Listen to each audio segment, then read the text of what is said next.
Hi, this is Carrie, and this is my week 6 video on Americans with Disabilities Act and how it impacts museum. Please watch the video. I hope you enjoy it, and I hope you learn from it. Thanks for watching.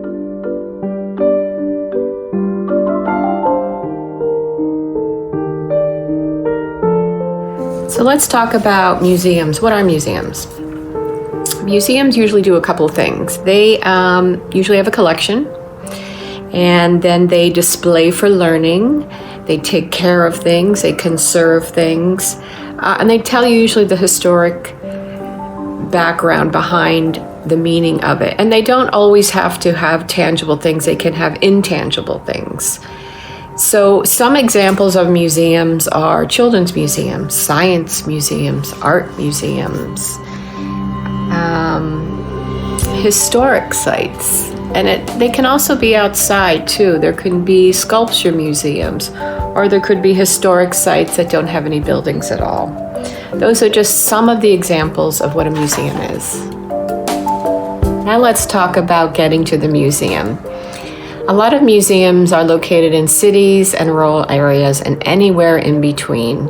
So whether you take public transportation, whether it's a bus or a subway or a trolley car, if you're taking a taxi cab or an Uber, or if you're even walking there, or if you're in the city, or if you're driving there, you want to make sure, does the museum have access to certain parking that you can get to the front main entrance? So one of the things you need to look for is parking. Most parking lots, I should say most, have handicap parking. So make sure you look for that, and you make sure that you are able to find one. And if not, call ahead and see if you can gain access to one, or what would be the easiest way to gain access to the front of the building where you can enter.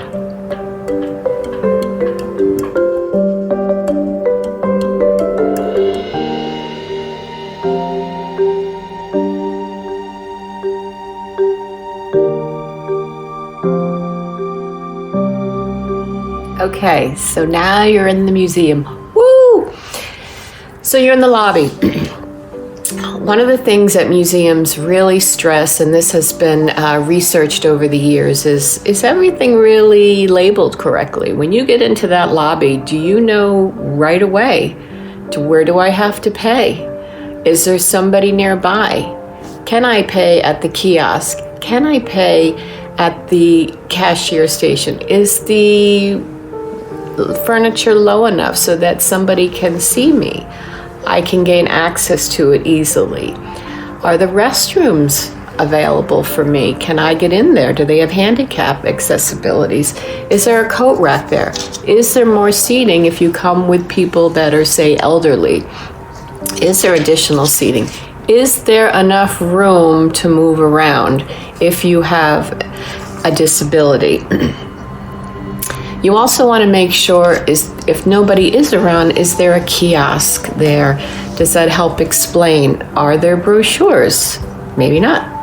And if there are, is there any type of braille or maybe a wall with information so you can quickly gain access, so you can get your bearings straight?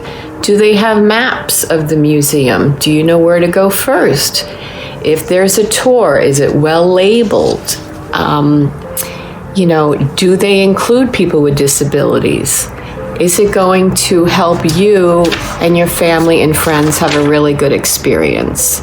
You want to make sure also, if you are requiring a wheelchair or a motorized scooter, do they have extra ones there so you don't have to bring yours? All these things are really, really necessary because you want to include everybody in the museum. You want to make sure that they're all having a good time. And one of the things that museums really want you to follow is, everybody should be included. It should be seamless. It shouldn't be like, oh, people who can walk over here, people that are blind go over here. No, it should be seamless. It should be an experience that's not saying, oh, gee, this is just for people who are visually impaired. Museums try and make everything accessible for everybody. It's not just one particular group of people. It should be included for everybody all the time, so you're equally having a really good experience at all the time.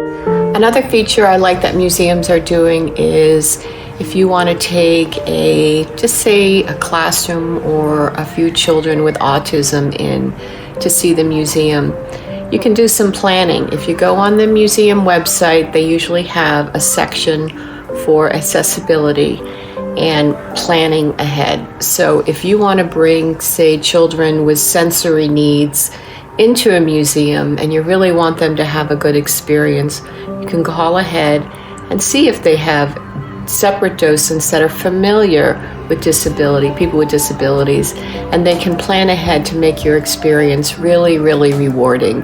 They can find a time that's maybe less busy. They can find a gallery where there's not so much noise.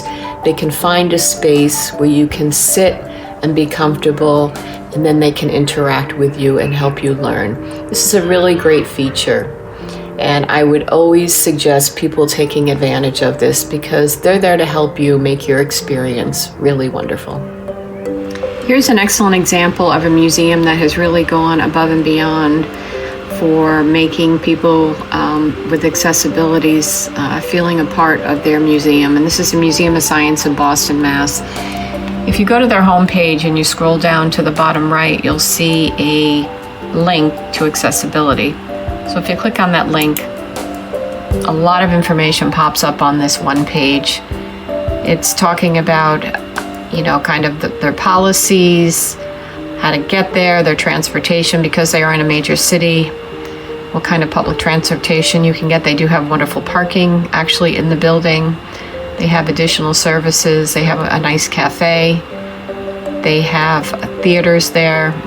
They have guided tours. They also have sign languages, mobility, obviously restrooms, tips, and this is a really nice section here, tips for visitors with developmental disabilities, autism spectrum, and neurological disorders or sensory concerns. There's a lot of information, and they really have gone above and beyond, I think, to make your experience for everybody just, seamless. So enjoy your visit if you get to Boston.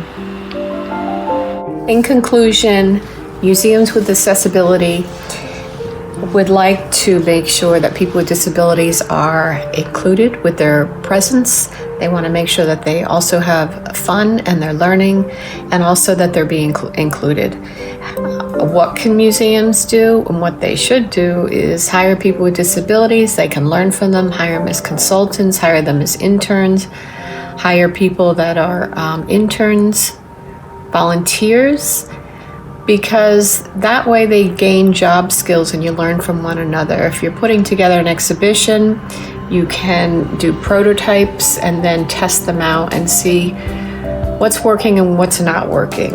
I think it's really important that we give everybody opportunities and best practices. It's a way of life, and hopefully we're moving towards that in the future.